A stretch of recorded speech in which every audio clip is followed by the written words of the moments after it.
Assalamualaikum Bapak Ibu pengawas yang luar biasa.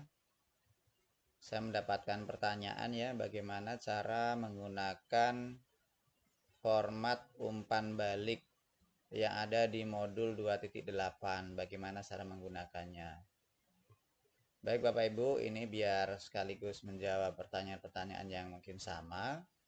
Jadi Bapak Ibu, ini format umpan balik ini adalah format umpan balik yang digunakan pada saat kita aksi nyata dengan kepala sekolah ya. Nah, ini dilakukan setelah kita melakukan coaching dengan kepala sekolah, aksi nyata coaching dengan kepala sekolah. Dan untuk melihat apakah kita sebagai coach sudah melaksanakan prinsip, kemudian pemikiran, dan tentang coaching seperti itu. Tentu kita ingin tahu umpan balik dari kepala sekolah ya sebagai coach kita ya.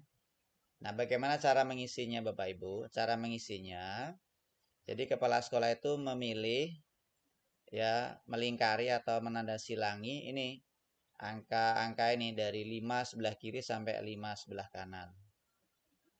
Nah, karena ini yang mengisi kepala sekolah, jadi kalau kepala sekolah dalam pelaksanaan coaching itu merasa dimitrakan, maka dia memilihnya di sebelah kiri ini Bapak Ibu.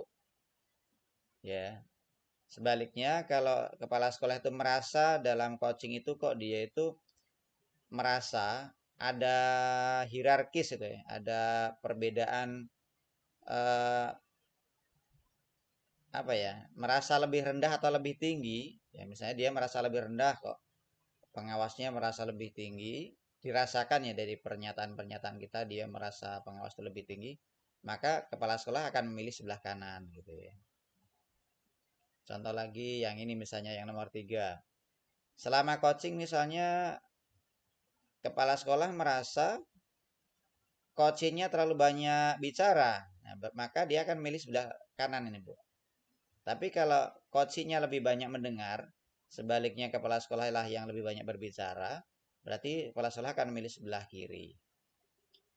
Nah dari sini maka dapat dipahami, diharapkan kalau coaching itu sudah berjalan dengan baik, artinya kita sudah menerapkan prinsip coaching, menerapkan paradigma coaching dengan baik, maka eh, skor kita itu banyak di sebelah kiri Bapak Ibu. Ya, jadi kepala sekolah itu merasa dimitrakan, merasa eh, target-targetnya digali oleh coach ya, bukan diperintahkan atau ditetapkan. Kemudian di sini dia merasa eh, coachnya lebih banyak mendengar. Di sini dia merasa coachnya banyak bertanya. Kemudian coachnya juga mendorong untuk memiliki tindak lanjut konkret. Nah, sebaliknya di sini kalau kita belum menerapkan prinsip coaching, belum menerapkan paradigma coaching, mungkin kita akan melakukan ini. Ini yang dirasakan oleh kepala sekolah, merasa ada hierarkis, merasa memberikan target-target, merasa coachingnya banyak berbicara, coaching banyak memberi nasihat, dan juga coaching banyak memberikan tugas-tugas. Seperti itu Bapak Ibu cara mengisinya ya. Semoga bisa dipahami. Nah, ini adalah umpan balik yang diberikan oleh kepala sekolah kepada kita.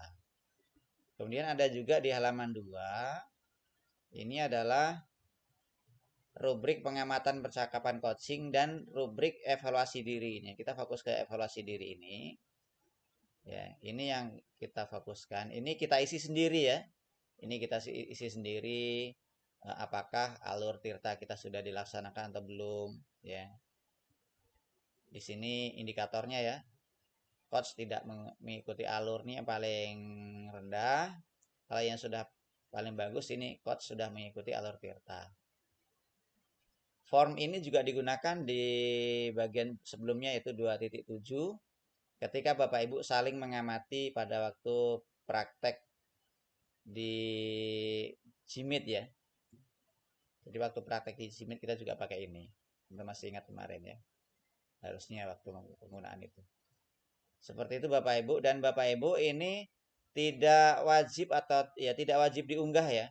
Karena tidak ada juga perintah untuk diunggah. Ini Bapak Ibu sebagai bahan untuk mengevaluasi diri kita sendiri, baik oleh kepala sekolah sebagai koci, ya, berupa umpan balik maupun penilaian diri sendiri. Jadi silakan Bapak Ibu diunduh saja, kemudian diisi secara manual, kemudian disimpan, direfleksi sendiri. Demikian barangkali Bapak Ibu yang bisa saya berikan, mudah-mudahan membantu. Terima kasih.